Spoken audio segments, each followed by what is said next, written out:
अभी आ रही है आवाज? Hello,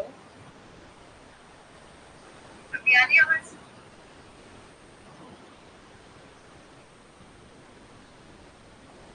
hi Abhishek, how are you?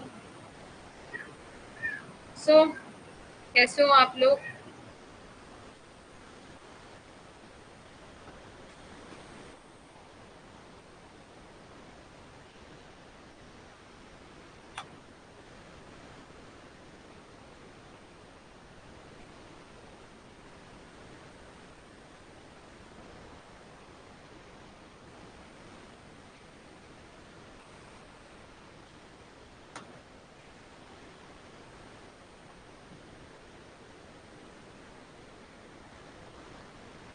Hi Ankit, how are you?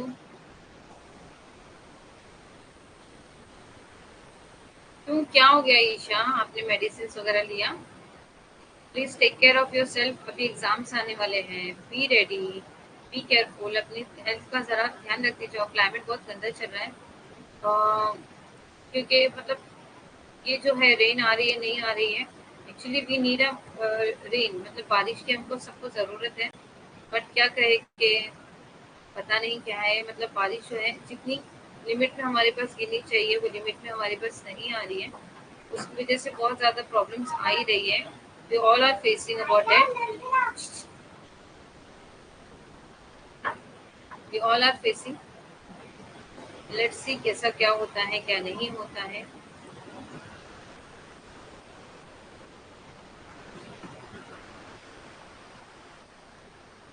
और आप लोग सुनाओ। मैं अपनी फाइल ओपन कर रही हूँ जब तक। Be ready. होप्सो के टैक्सेशन का आपको जो पार्ट था जितना मैंने कराया वो सब एक अंडरस्टैंड है। अब हम आगे के जो देखने जा रहे हैं उसको प्रैक्टिकल चीज़ों में भी हमको देखना है। ऐसा नहीं कि सिर्फ यही कि कंप्लीट कर लिया and all this thing. Okay, so ऐसा नहीं है। हमको हर एक चीज़ को प्रॉपरली टाइम देके हर एक चीज़ें मैनेज करके चलनी है। तो लेट्स सी कि हम कितनी चीज़ें कैसे कर पाते हैं और क्या चीज़ें जैसे जैसे मैंने प्लान किया है वैसे वैसे मैं आप लोगों के पास दे ही रही हूँ। और let's see, hope के everything will be fine और we will inshallah do the best our thing.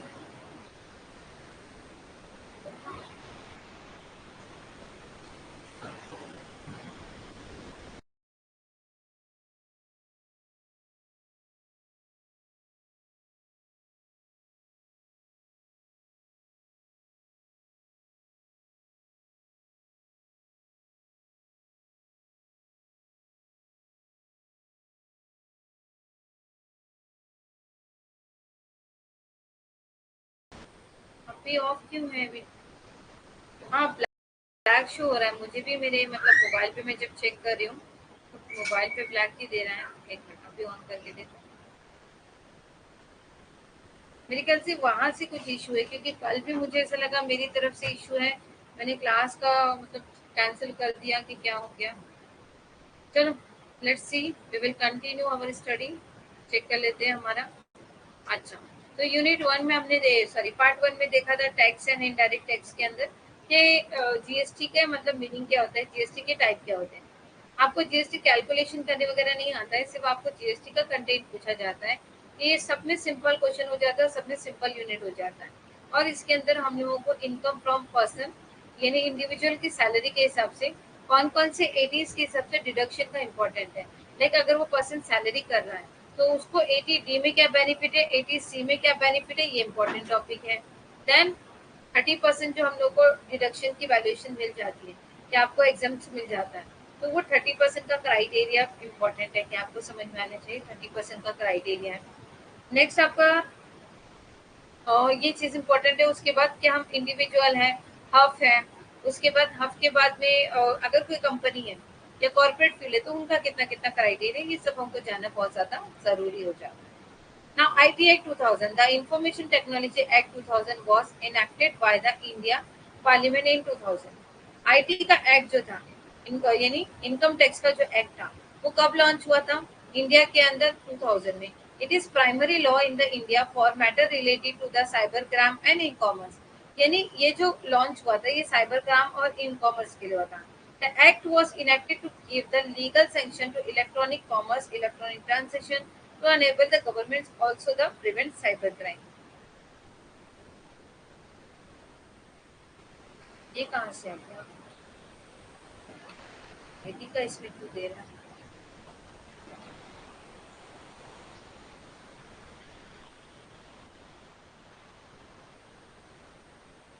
तो इसका ही ओपन कर। चलो इस बहाने आपको ये तो समझ में आ गया आईटी का आपको नो इशू, बट स्टिल हमारा ये सिलेबस नहीं है। हमारा सिलेबस है डायरेक्ट एंड इनडायरेक्ट टैक्स का।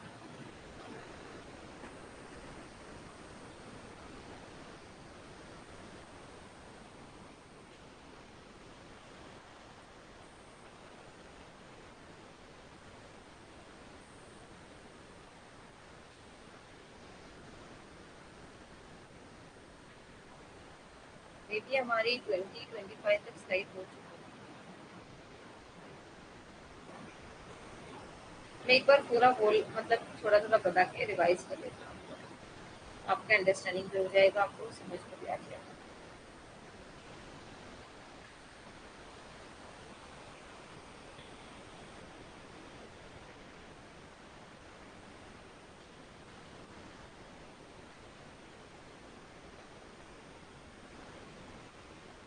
तो देखो service tax is a part, हमने सर्विस टैक्स भी देखो, टैक्सेस के बारे में मैंने आपको बताया था कि इंडिया मतलब इनडायरेक्ट टैक्स के अंदर क्या क्या चीज हो जाती है। ये मेरे ख्याल से हमारा नहीं हुआ है। डायरेक्ट टैक्स के बारे में हम पढ़े थे, डायरेक्ट एंड इनडायरेक्ट टैक्स के अंदर हमने पढ़ा था। फिर डायरेक्ट टैक्स क्या हो जाता है, इनडायरेक्ट टैक्स क्या हो जाता है, ये पढ़ा था हमने। फिर इनडायरेक्ट टैक्स के अंदर जो वैट हट जाता था, वैट की जगह पर जीएसटी ने कन्वर्टेशन ले लिया था। सेल टैक्स की जगह पे, सर्विस टैक्स की जगह पर अभी जो टैक्सेस वसूल किए जाते हैं, तो पहले हम अलग अलग टैक्सेस के नाम पे जो वसूल करते थे, अब उनको सिर्फ एक ही नाम से जाना जाता है, GST. What are the major state tax in India? तो it including the state food and service tax, stamp duty and registration. तो ये मेजर यानी इससे ज्यादा पैसे वसूल किए जाते हैं। कस्टम ड्यूटी होता है, integrated goods and service tax हो जाते हैं। देखिए ये वाला क्वेश्चन इंपॉर्टेंट है। सीजीएसटी क्या होता है और आईजीएसटी क्या होता है? Central goods and service tax हो जाता है, integrated goods and service tax हो जाता है। लाइक भारत के ये सब चीजें हमने देखा था। देन उसके बाद इनकम फ्रॉम कैपिटल गेन, ये भी हमने देखा है। टैक्स पे ही कितने होते हैं, 0% का, ये चार्ट भी हमने देखा था। उसके बाद अब आ जाते हैं कि exam people working as employ and earning a salary get as some exemption, salary including a basic pay, ये भी हमने देखा। हाउस रेंट, ट्रैवलिंग अलाउंस, ये सारी चीजें मिल जाती है। A salary individual has some exemption, उसके अंदर रेंट अलाउंस हम लोग को क्या हो जाता है, फ्री ऑफ कॉस्ट हो जाता है। कभी कभी जो कंपनी हमको अपॉइंट करती है वही हमारा रेंट पे करती है। डिडक्शन होता है कि जिसकी सैलरी 50,000 तक है, स्टैंडर्ड डिडक्शन हम 50,000 कर सकते हैं। कितना कमा रहा है वो, 5 लाख रुपए तक के अंदर कमा रहा है, तो 5 लाख के ऊपर अगर कमा रहा है तो हम 50,000 तक का डिडक्शन देते हैं। मैंने इससे भी आपको बताया एटी डी किस लिए होता है और एटी ई के अंदर क्या है। एटी डी हो जाता है प्रीमियम हेल्थ इंश्योरेंस, जहाँ पे इसको याद रखो, लाइफ इंश्योरेंस से रिलेटेड जो भी टैक्स डिडक्शन होगी वो एटी डी के अंदर जाएगी। एटी ई के अंदर हम educational loan, deduction, interest payment वगैरह हम लोग क्या करेंगे, ई फोर याद रखो, आई से इंटरेस्ट की जगह ई से इंटरेस्ट याद रखो, तो एटी ई का आपको सेक्शन अच्छे से याद हो जाएगा। एटीईई डिडक्शन यानी ई तो है interest payment of a home loan. ATC, ATC क्या कहलाता है? This section allow the deduction up to 1,50,000 the individual have invest in the instrument of a deduction, public provident fund में या नेशनल सेविंग सर्टिफिकेट में। यानी अगर वो government के किसी भी पार्ट्स में अगर पैसा इन्वेस्ट करता है तो वहां पर उसको एटीसी का भी बेनिफिट मिल जाता है। ओके, फिर ये भी हमने देखा था पैरामीटर्स, फाइनेंशियल ईयर और असेसमेंट ईयर। तो फाइनेंशियल ईयर किसे कहते हैं, असेसमेंट ईयर किसे कहते हैं? आईटीआर का फॉर्म कब हुआ था? It is a fill out. ITR का फॉर्म यानी हम लोग को एक स्पेसिफिक फॉर्म भरना होता है। Then it is a mandatory, it is someone want to avail the any loan, जिसका किसी का लोन चल रहा है, such as the house loan और द कार लोन, तो आईटी फॉर्म इसके लिए कंपलसरी हो जाता है। यस, आईटी फॉर्म इसके लिए क्या हो जाता है, कंपलसरी हो जाता है। क्योंकि अगर आपको आईटी फाइल करवाना कंपलसरी कहते हैं हम लोग, आईटी फाइल क्यों करवाना कंपलसरी होता है? ताकि हमको पता चल सके कि ये मतलब पर्सन की इनकम जेन्युइनली कितनी है और क्या है और कैसे चले। Income tax basic concept ITR 1, ITR 2, ITR 3, इसके कंसेप्ट दिए हुए थे कि जो पर्सन इतना कमा रहा है तो उसको ये वाला फॉर्म भरना पड़ेगा। आईटीआर 2 का फॉर्म किसको भरना, आईटीआर 3 ये सारी चीजें हमने लास्ट टाइम पे देख ली थी, बस एक छोटा सा रिवीजन दिखा रही थी मैं आपको। यहाँ से भी हम आगे पढ़ेंगे, ये हमारी चीजें कंप्लीट हुई थी ना। फिर उसके बाद आ जाता है additional condition, has been resident in India. ये भी हमने देखा था कि इंडिया में 730 दिन रहेगा तो कितना पे करेगा, मिस्टर जोसेफ का एग्जाम्पल देखा था। अब एक एग्जाम्पल देख लेते हैं। Mister A is a non resident, earned 36,000 as a interest on the German development bond. Of this, he received a 1/6 in India, जिसमें से वो अपना 1/6 हिस्सा जो है इंडिया में पेमेंट ले रहा। The amount to be included as a interest of remuneration of his gross total income. Answer ₹6,000। 1/6 हमने इसका लिए तो 6/6 36। ओके, अब ये जो आता है इनकम है, इनकम फ्रॉम सैलरी है, income from the house property है, इनकम फ्रॉम द बिजनेस है और प्रोफेशन है, और income from the capital gain है, और income from the other source है। आप में से कोई मुझे बता सकता है कि ये कौन सी इनकम हो गई? वो नॉन रेसिडेंट है, इंडिया में तो नहीं, मतलब इंडिया का तो रहने वाला नहीं है, बाहर का रहने वाला है, लेकिन वो इंडिया आया हुआ है। तो इंडिया आने पर उसकी जो सैलरी बनी थी एज अ कमीशन, जो भी उसका रेम्यूनरेशन था, तो उसका 1/6 हिस्सा उसको इंडिया में दे दिया गया कि ले बेटा तू खा ले इंडिया में जाकर। तो टोटल इनकम का 6,000 रुपये उसको मिल गया। अब 6,000 रुपये उसकी इनकम फ्रॉम सैलरी होगा, इनकम फ्रॉम हाउस प्रॉपर्टी होगा, इनकम फ्रॉम बिजनेस प्रोफेशन होगा, इनकम फ्रॉम कैपिटल गेन होगा, इनकम फ्रॉम अदर सोर्स होगा। कोई बता सकता है मुझे क्या होगा? मिस्टर एक्स एक अनिवासी ने जर्मन विकास बांड पर ब्याज के रूप में 36 कमाए। इसमें उन्होंने भारत में 1/6 प्राप्त किया। उसकी शक्ल कुल आय के परिश्रमिक के लिए ब्याज के रूप में शामिल की जाने वाली राशि 6,000। द्वितीय, तो ये वेतन से आया, ये गृह संपत्ति से आया, व्यापार या पेशे से आया, पूंजीगत लाभ से आया, अन्य तरह से आया। Income from other source, any other? Megha?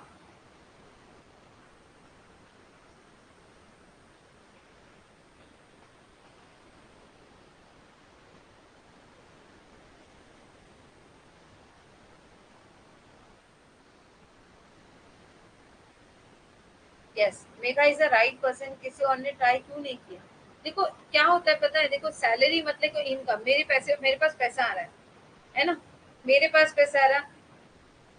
Hindi पर मिस्टर एक्स एक अनिवासी ने जर्मन विकास बांड पर ब्याज के रूप में 36,000 कमाए। इसमें उन्होंने भारत में 1/6 प्राप्त किया। उसकी शक्ल कुल आय के परिश्रमिक के लिए ब्याज के रूप में शामिल की जाने वाली राशि 6,000 है। द्वितीय, वो आया है, वेतन आय है, गृह संपत्ति से आए हैं, व्यापार या पेशे से आए हैं, पूंजीगत लाभ से आया है, या अन्य स्रोतों से आया है। बता रही हूँ मैं बेटा। तो देखो यहाँ पर हम लोग इनकम देखते हैं, इनकम आ रही है तो इनकम फ्रॉम सैलरी। अगर बंदे को सैलरी मिल रही है कि बाबा तुम्हारी सैलरी है तो तुम पूरी सैलरी ले लो, जब तुम जॉब करोगे तो तुमको सैलरी मिलेगी, तो वो इनकम फ्रॉम सैलरी होगी, फिर वो किधर भी रह के कमाए। Okay, then income from house property. अगर तुम्हारे पास एक घर है या 4 घर है, एक घर में तुम खुद रहते हो, बाकी के 3 घर तुमने रेंट पे दे रखे, उसका रेंट आ रहा है, तो वो तुम क्या कहोगे? Income from house property. Income from business और प्रोफेशन, या तो तुमने कोई डील की, या तो तुमने किसी के साथ कुछ बिजनेस के अंदर कुछ चीजें की, तो उसकी वजह से तुम्हें कमीशन मिल गया, तुम्हें इंटरेस्ट मिल गया, तो इट इज कॉल्ड है इनकम फ्रॉम बिजनेस और profession. Income from the capital gain, income from the capital gain, अगर आपने किसी भी कंपनी में पैसे इन्वेस्ट किया और वो पैसा जो है आपका इंक्रीज होता जा रहा है, तो यहाँ पर आपने कैपिटल के जरिए से पैसा कमाया, इन्वेस्ट करके पैसे कमाया, तो इट इज कॉल्ड है capital gain. Income from other source, या किसी अन्य जरिए से आया तो उसे हम कहेंगे इनकम फ्रॉम अदर सोर्स। तो ये जो आएगी, ये इनकम दोनों टाइप में आ सकती है, इनकम फ्रॉम बिजनेस प्रोफेशन और या तो इनकम फ्रॉम अदर सोर्स, क्योंकि वी डोंट नो दैट कि वो कौन सा काम कर रहा है। उसने एज अ इंटरेस्ट लिया रेम्यूनरेशन, ग्रॉस टोटल इनकम पे उसकी जो भी इनकम आ रही थी उसके ऊपर उसको क्या मिला? इंटरेस्ट मिला। तो ये क्या हो जाता है? इंटरेस्ट से कमीशन का नाम जब भी आएगा, हाँ, तो उसे हम क्या कहेंगे? प्रोफेशन भी कह सकते हो और अदर सोर्स से। अदर सोर्स ऐसा होता है कि आप अपना बिजनेस छोड़ के किसी और बिजनेस में जब पैसा लगाते हो, वहां से जब आपको इनकम आती है, it is called income from other source. ठीक है, अब आ जाता है अलावेंस पे, देखा। हाँ, income from salary, important point, compensation received by the any employee from the his employer or termination of a job, profit in lieu of the salary pension received by the widow of an employee, income from other source, foreign allowance of renting a service abroadly, fully exempt from the tax, children hostel. देखो तो वेतन से आय महत्वपूर्ण बिंदु कर्मचारी द्वारा अपनी नियोक्ता से नौकरी की संपत्ति पर प्राप्त मुआवजा, वेतन की एवज में लाभ, कर्मचारी की विधवा द्वारा प्राप्त पेंशन, अन्य स्थितियों से आय, विदेशी में सेवाएं प्रदान करने के लिए विदेशी पत्र करके पूरी तरह छूट चिल्ड्रन हॉस्टल को मिलती है।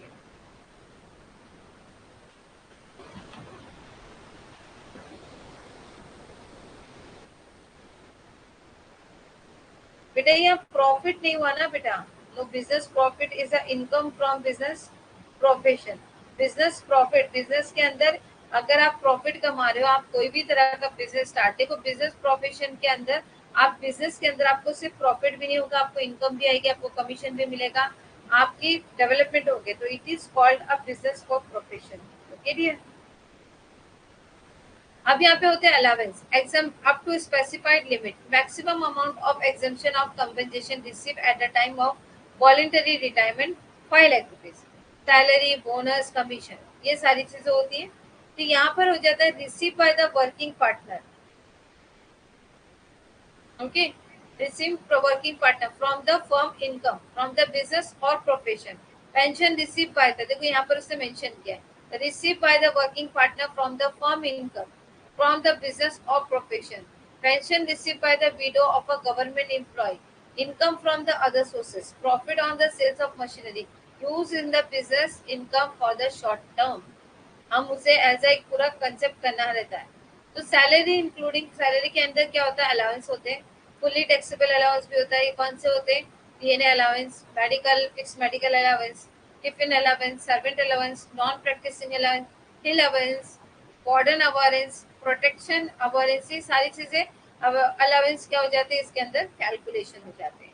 यानी जो आपको यहाँ पर हम लोग के इसमें से पैसे कट कर सकते हैं, या गवर्नमेंट हमको इस तरह में कहीं ना कहीं कुछ ना कुछ रिलीफ दे सकती है। वेतन में बढ़ते शामिल हैं पूरी तरह से कर अयोग्य भर्ती, टीबी, निश्चित चिकित्सा भर्ती, टिफिन भर्ती डी, नौकरी बताई ई, गैर अभ्यास भत्ता एक, पहाड़ी भत्ता जी, वार्डन भत्ता और प्रोटेक्टर भत्ता एच, गैर अभ्यास भत्ता, ये सारी चीजें एक चीजें आपको बता दी गई कि ये एग्जाम है कि नहीं। फुल एग्जाम कौन कौन सा है, फॉरेन अलाउंस और sanitary allowance, allowance from United Nation scope, आपने देखा होगा। Examine less following actual HRA receive rent paid less 10% salary, 50% salary of a house, other 40% salary for the HR including a basic salary plus DN allowance, यानी आने जाने का खर्चा हो सकता है, कोई भी चीजों के खर्चे आपके जो है एग्जाम हो जाते हैं। फिर exam is the least of the following, कहाँ पर होता है, लैंड पेज लेट 10% सैलरी हो जाता है, अगर आप लैंड खुद पे कर रहे हो तो सैलरी में से आपको 10% डिडक्शन मिल जाता है।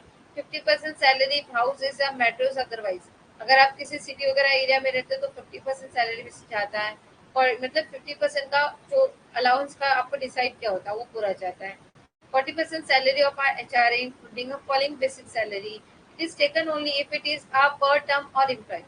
TP fixed commission on turnover. Special allowance for meeting the personal expense of an employee. Children education allowance हो जाता है, except up to 100 per month per child for the 2 children. देखो यहाँ तक आपको एजुकेशन जो होती है, गवर्नमेंट में जो जॉब करते होगे या आपके मतलब फादर मदर या कोई भी रिलेटिव, तो उनको गवर्नमेंट की तरफ से एजुकेशन फ्री हो जाता है अप टू 2 चाइल्ड, फिर वो कहीं पे भी पढ़े। चिल्ड्रन हॉस्टल अलाउंस बन जाता है 300 पर मंथ पर child for the maximum of the 2 child. Transportation allowance मिल जाता है 1600 per month in case of a blind, deaf or dumb of a orthopedically handicapped, 3200 per month exempt हो जाता है। Special allowance meeting official expenditure of an employee section 10 and traveling allowance, daily allowance, convenience allowance, helper allowance, academic allowance and uniform allowance. Yes. The value of a free accommodation in Delhi provided by the employee in the private sector, 15% of a salary expected of an employee। ये सारी चीजें आपको खाली एक knowledgeable देने की थी कि आपको ये बेनिफिट मिल जाता है, ये आपको सिर्फ बताने के लिए मैंने पेपर में लिया है, इससे रिलेटेड कोई क्वेश्चन नहीं आता। हाँ ये चीज इंपॉर्टेंट है, देखो रिटायरमेंट बेनिफिट होता है, ग्रेजुटी होती है, ग्रेजुटी के ऊपर क्वेश्चन आता है, गवर्नमेंट एम्प्लॉय फुल्ली एग्जाम और नॉन गवर्नमेंट एम्प्लॉय के लिए है 1972 gratuity act cover the employ exempt portion is at least amount 1.15 day salary for every complete year of service or the part therefore in excess of a 6 month 2 point rupees 2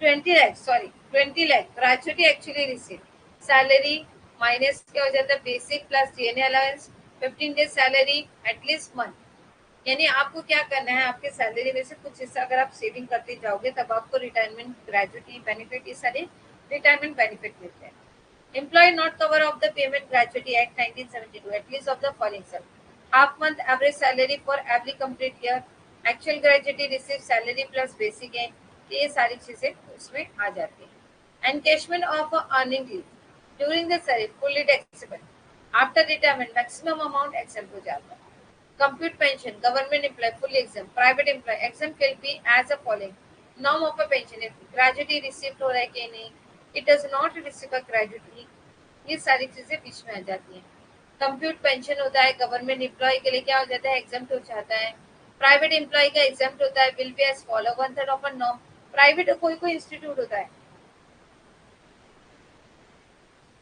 yes like house car और phone और दूसरी चार चीज एक आपको बता दूं हम लोग जब पेंशन की बात करते हैं गवर्नमेंट की तरफ से तो अच्छे बेनिफिट मिल जाते हैं कुछ प्राइवेट सेक्टर होते हैं वो भी आजकल पेंशन वगैरह प्रोवाइड करने लगे हैं इफ ग्रेजुटी रिसीव अगर वो करता है तो half of the normal pension if does not receive the gratuity deduction from the salary section 161 and cashment allowance for the government employ increase the following आपको रीज बता दी गई इससे रिलेटेड कोई क्वेश्चन नहीं आते ये सिर्फ आपकी जनरल नॉलेज के लिए है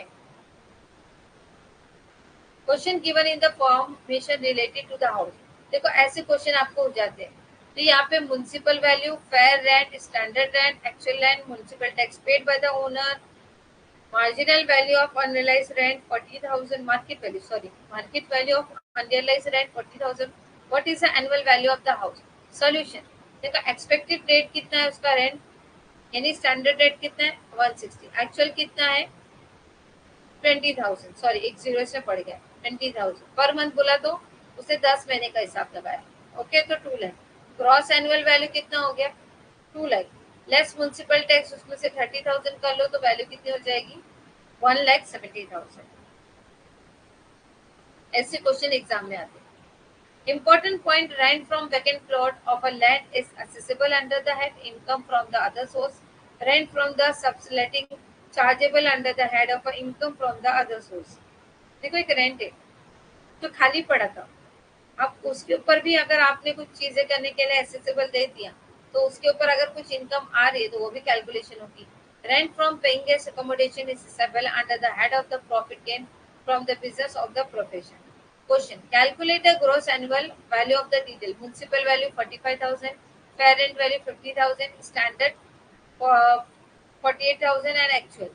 तो इसमें हायर लोअर हायर हम करके लेते हैं हायर लोअर और हायर में मतलब ग्रॉस कितना था 48,000 to self occupation property will be nil one will be nil 2019 deduction house property 1.30% net annual value interest on the loan paid year अगर उसने इंटरेस्ट कुछ लिया है तो 1/5 चला जाएगा तो ये ऐसे कैलकुलेशन पार्ट होते हैं इससे रिलेटेड मैंने क्वेश्चंस बनाए हैं जो आपको डीपली मैं अच्छे से बताऊंगी जिसको हम लोग ने यूनिट वाइज कवर अप करने के लिए मैंने क्वेश्चंस बना के रखे ओके इनकम फ्रॉम बिजनेस और पेंशन प्रोफेशन इंपॉर्टेंट पॉइंट क्या है उसके लिए डिमिनिशिंग बैलेंस मेथड होता है डेप्रिसिएशन होते हैं कि कितनी वैल्यू से घट गई कितनी वैल्यू इंक्रीज हुई तो उसके लिए हम लोग अगर कोई प्रॉपर्टी है तो उसका टैक्स एक्ट 1961 के हिसाब से डेप्रिसिएशन का अलाउंस भी कवर अप कर सकते हैं व्यापार या पेशे से आय महत्वपूर्ण बिंदु मूल्यह्रास का दावा करने के लिए मूल्यह्रास चार्ज करने की हासमान शोष विधि के आयकर अधिनियम 1961 के तहत अनुमति दी गई है एक नए टेलीफोन स्थापित करने की लागत आयकर अधिनियम 1961 के तहत अन्य वार्षिक महसूल को सेट अप उद्देश्य के लिए आगे बढ़ाया जा सकता है उत्तर अनिर्देशित अवधि के लिए भुगतान की अधिकतम इलेक्ट्रॉनिक मोड का आयोग करें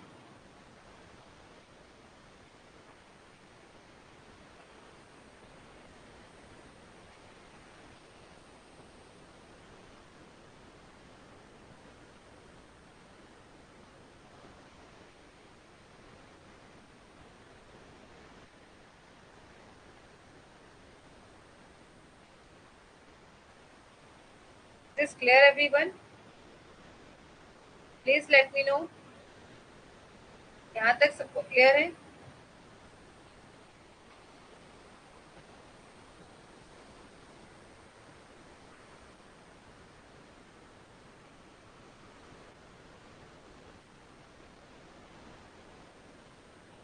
Is this clear everyone? Please let me know.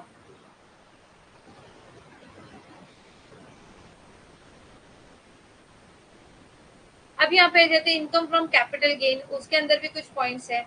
अगर cost indexing benefit is not allowed to the debenture issue by the company self generated goodwill of the company bonus share allotted 1 April 2000 long term capital gain. देखो यहाँ पर ये जो बातें हम कर रहे हैं ना, इसी भी अंडरस्टैंडिंग के लिए, हमारी पर्सनल इन्फॉर्मेशन के लिए, कितना डिडक्शन है कितना नहीं.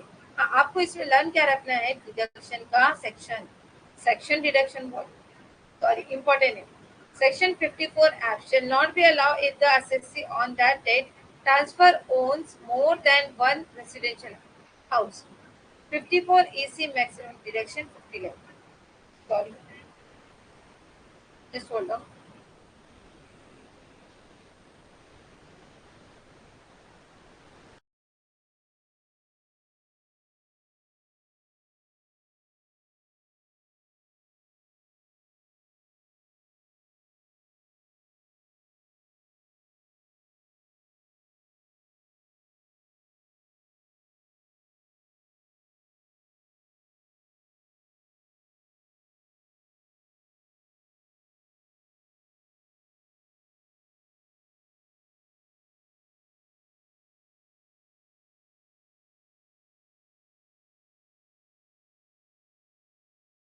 हिचकी.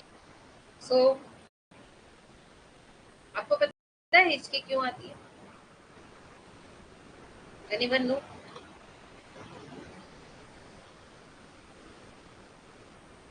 आपको होता है?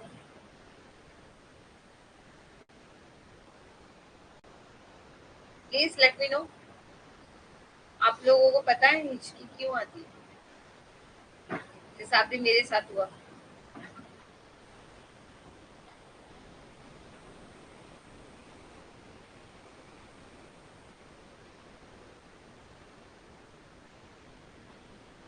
Anyone please guess. कोई बता सकता है? नहीं जया, ये खाली ऐसे कहने की बात है. साइंटिफिकली क्या रीजन है हिचकी आने का? अच्छा टॉपिक है इसलिए मैंने बीच में से पूछ दिया. सो आई विल एक्सप्लेन यू. जब हमारा हार्ट जो हमारे ब्रेन तक है, ठीक है, तो ब्लड सर्कुलेशन बीच में कहीं ना कहीं अगर रुकता है, ओके, तो ब्लड सर्कुलेशन रुकने की वजह से पानी जो है हमारे मतलब जो बॉडी में सर्कुलेशन होते हैं ना, स्पीड करंट जैसे पास होता रहता है, तो ब्लड जो है पास होता रहता है, तो हार्ट तक कहीं ना कहीं पहुंचने में उसको अगर डिफिकल्टी आती है तब हमको हिचकी आती है. It is a main reason of a hichki. तो याद रखो इस बात को. Now, income from other sources, it including a income from the following. देखो इनकम फ्रॉम अदर सोर्सेज, अगर वो हॉर्स रेस मतलब जीता है, लॉटरी से मिला, डिविडेंड या इंटरेस्ट से पैसा मिला, तो वो किस में आ जाता है? इनकम फ्रॉम अदर सोर्सेज से. This clear? यहाँ पर उससे कुछ डिडक्शन है. Who is not required to get account audit under section 44B. अगर कोई हफ है तो उनको नहीं है. Who is the responsible paying a residential any rent shall deduction income tax for the use any land and building or the boat. If the rent exceeds 50,000 per month, अगर किसी की प्रॉपर्टी को लेकर अगर हम कुछ काम डील कर रहे हैं और उसके ऊपर पैसा कमा रहे हैं, तो 50,000 के ऊपर जब कमाएंगे तब हमको डिडक्शन है, अदरवाइज सॉरी फिर हमको टैक्स पे करना है, अदरवाइज नो डिडक्शन. पीडीएस का सेक्शन है सैलरी सेक्शन 192, डिविडेंड सेक्शन है 194, winning from the horse race section है 194 बीबी. From 2020 to 21, if the gross total income including interest is less than 5 lakh, if you may deposit in the bank, post office term, fixed deposit, the total annual interest of the such account is less than 40,000. Bank and post office did not deduct a TDS up to 40,000. Bank and cooperative society will deduct a TDS when interest more than 40,000, other case 5,000. ठीक है. अगर कोई बंदा 5 लाख रुपए अपने bank account में रखा है, ठीक है, और अगर उसका इंटरेस्ट वैल्यू जो है यानी ₹40,000 से कम। हाँ, 30%। तो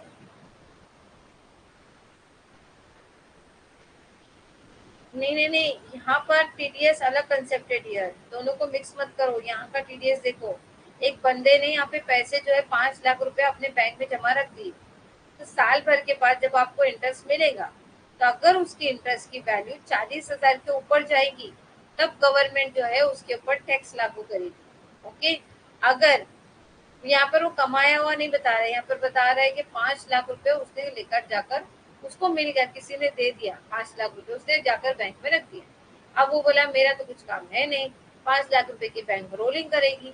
5 लाख रुपए का अगर मेरा इंटरेस्ट जो है 1 साल का इंटरेस्ट, 5 लाख के ऊपर मैक्सिमम टू मैक्सिमम कितना बनेगा, कितना बनेगा मैक्सिमम? तो 10% देखने जाओगे तो भी मतलब उसका ये नहीं होगा, 10% तो नहीं मिलता।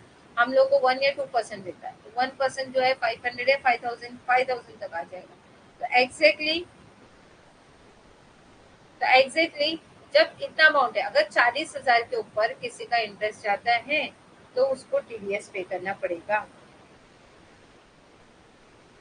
Agricultural income including a rent, revenue from the income from agriculture, income from making product fit to the market, income from salary product, income from slapping, seeding, income from the sales, replenishment tree, कोई भी agricultural को product को लेकर अगर आप buying और selling करते हो, और इसके अंदर गवर्नमेंट आपको बेनिफिट देती है। Partly agriculture income from the growing the manufacturing tea 60%. Deemed to be agriculture income is 40% in the business income. Exempt income is special economic zone section 10 AA allowance 15 years dividend declaration unit trust of India or the mutual fund. 19 advance tax is payable in the previous year. Individual resident in chargeable under the head of the profit and gain of the business of profession is of the age of the 60 years or more at any time during the previous year. Due date is respect to advance tax R S for. ऐसे ऐसे date होती है कि जैसे जैसे अगर आपने agricultural किया, तो जून के महीने में तक अगर आपका इनकम का कैलकुलेशन होता है, तो आपको इतना परसेंट पे करना होता है, फिर इतना परसेंट, फिर इतना परसेंट, फिर इतना परसेंट। सेक्शन 80 के अंदर जैसा 80C में हमने देखा था, LIC premium paid by the to respect of the sales spouse and son and daughter can be deduction upon 1,50,000। Contribution to GIS, contribution to the government provident fund, be an additional deduction 50,000. Under section 80 CCD 1B is available to assess you over the benefit 1,50,000. Therefore, rising a maximum limit of the 2 lakh rupees. यानी अगर हमने कहीं पे भी contribution किया, जैसे कि हम लोग गवर्नमेंट की किसी भी एनजीओ को पैसा वगैरह दे रहे हैं, तो यहाँ पर हमको इतना इतना बेनिफिट मिल सकता है। 80D के अंदर जैसे मैंने आपको पहले बताया, ये हेल्थ और इंश्योरेंस से रिलेटेड है, मैक्सिमम 50,000 तक जाता है। पेरेंटिंग के लिए, सीनियर सिटीजन के लिए जो होता है, पेरेंटिंग के लिए 25,000 है, पेरेंट सीनियर है तो 50,000 है। सेल्फ फैमिली इंक्लूडिंग मैक्सिमम, यानी आप इतना जो है बजट बना के चल सकते हो। मेडिकल एक्सपेंडिचर्स भी होते हैं, ये ज्यादा इंपॉर्टेंट नहीं है, बट देख लो। Following are the important point. Self family senior citizen with maximum 50,000 है, सीनियर पेरेंट्स है तो 50,000 है, मैक्सिमम 50,000 है। यानी इन केस मेडिकल के लिए आपको जितना भी है 50,000 तक की बचत है, उसके अलावा जो भी पैसा है वो टैक्सेबल में होगा। ATDDD maintains including a medical treatment of dependent। ATDDB medical treatment specific disease के लिए हो गया है, जैसा सेक्शन 80E में हुआ था, interest on loan taken for the higher education. Section 80EA interest up to 1,50,000। ये इतने सारे आपको याद नहीं करने, ये सिर्फ मैंने एक्स्ट्रा आपको कंसेप्ट क्लियर करने के लिए किया। Is clear? जैसे कि एक क्वेश्चन है यहाँ पर, mister X donated 20,000 to charitable institute which is eligible for deduction eighty G. एक ऐसे ट्रस्ट को पैसा दिया जिसके अंदर एटीजी का बेनिफिट मिलता है। During the financial year 18-19 his total income during the period of 15 lakhs। How much? 1 lakh, sorry,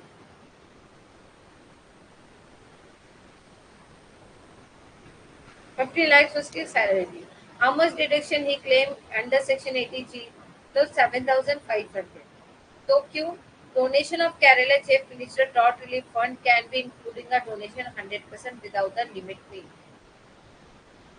ATG के अंदर रेंट पेड होता है एंड ऑल दिस थिंग। ये मैंने आपको कुछ एक्स्ट्रा नोट्स भी बनाकर दे दिए, ताकि आपको अगर फ्यूचर में सीए वगैरह की लाइन में भी अगर किसी से कुछ डिटेल लेनी देनी हो तो आप इसे देख सकते हो। It is not a compulsory, but at least आपको पता होना चाहिए, उस हिसाब से मैंने आपको दे दिया। तो देखो, example of 50% deduction limit. National child fund में या राजीव गांधी फंड में अगर आप पैसा डालते हो तो आपको 50% तक की छूट है। डिडक्शन फ्रॉम रेंट पे, अगर आप रेंट पे कर रहे हो तो आपको एटीजीजी के थ्रू से बेनिफिट है। Donation for the scientific research और rural development deduction, eighty G G A. Is clear? ये आपको सेक्शन पूछ सकता है, इसलिए at least section A, section B, section जो सी डी वगैरह जो मैं भी आपको करा रही हूँ वो इंशाल्लाह आप बहुत अच्छे से कवर करो और इस चीज़ को रिकॉर्डिंग कर लो, मतलब अपनी नोटबुक में। ओके, इससे रिलेटेड 2-3 क्वेश्चंस मैंने कवर अप किए थे, वो जो आपके सामने रखे। ओके, कल अभी हम देखेंगे, मैं सोच रही हूँ आज के लिए इतना बस। कल हम यहाँ पर आगे से यहाँ से देखेंगे competition of tax liability of a individual. Individual की सैलरी के हिसाब से डिडक्शन क्या क्या होंगे वो हम देखेंगे। Anything else, anyone, any doubt?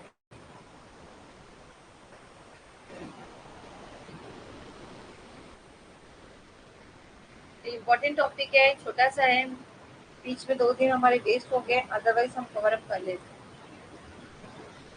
ठीक है, कोई दिन ऐसे भी होते इंशाल्लाह। चलो देख लेंगे। ठीक है एवरीवन, चलो बाय बाय एवरीवन।